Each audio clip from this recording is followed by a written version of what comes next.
The project today has involved us trying to bring together a couple of different parts of the community locally, a couple of different interest groups, if you like. One is the church here at St Augustine's, and the other is CPM, Cerebral Palsy Midlands. Both communities wanted to reach out for different reasons. Well, what the church had got this, months ago they asked us to do something to celebrate this very strange little festival day that they'd created called the Bird's Wedding Day.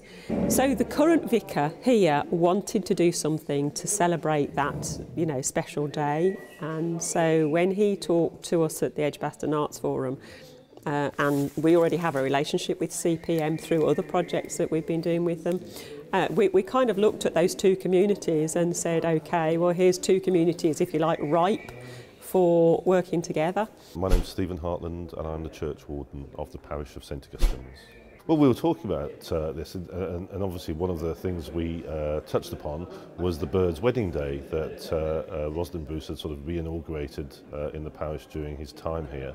And we thought it would be nice to do something that was inspired by that and obviously look back at the man himself and really what the Bird's Wedding Day was about. I think it's important that churches have outreach to the wider community. Obviously it's a focal point here for sort of Christian worship in the parish of St Augustine's and wider, because people do come from outside of the parish. But I think it's also nice for those people that perhaps aren't Christian, don't go to churches, because I think it's facilitated a very nice way of bringing in the wider community, people that may not go to church, may not actually go into old buildings. So it's like not just seeing it from the outside, it's seeing, well, what goes on the inside.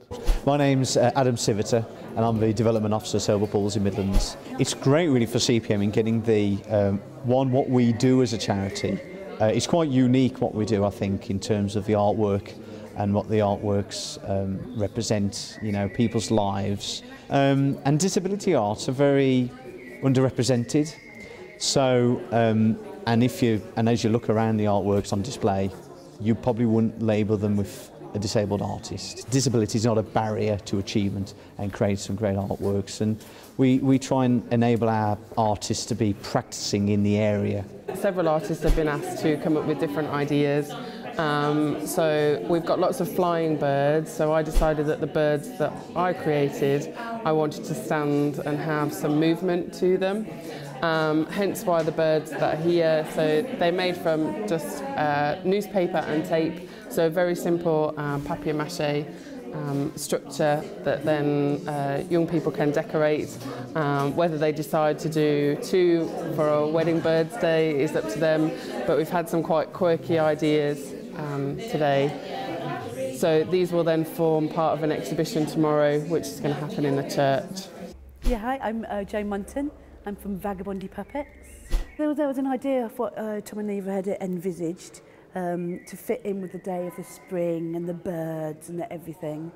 And this is what we took. We took the first day. We arrived with feathers galore, and it became very clear as soon as we got there that they really, quite definitely wanted to tell their story. Oh, great. Well, I've worked with puppets for years, so I know that it's a really good technique to engage people. One, because puppets, by their very nature, are playful, so when people will pick them up who may not engage in classic arts activities, but a puppet, that's not art, that's play. So people will pick them up and play with them, and then what you get, the nuances that you get, the stories that you get, suddenly, where people wouldn't normally be the people who would be telling you stories or narrating stuff or giving a big spiel, but because it's through a puppet, people find an expression. I like several things about it. I like the fact that using puppets, people who wouldn't necessarily be comfortable expressing themselves in front of a camera were able to feel okay about expressing themselves in front of a camera.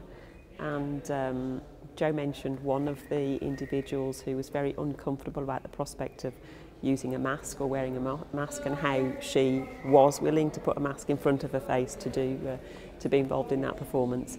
I like doing painting. I like art work. I like the themes that I do. I like all my good work. All my good work has gone into art, and that's why I do painting. It's painting what I've done out of one of these books of the fish tank. I'll do it in pencil first, so anything I can't get right, I can always rub it out then. Once I've got it right, I'm all right. It's something different. You know, you're doing something different and it's bringing it out. You don't need a huge amount of dexterity to make something quite profound, quite beautiful, and to play again. I really liked the way the messages were conveyed in the animation. It was very gentle.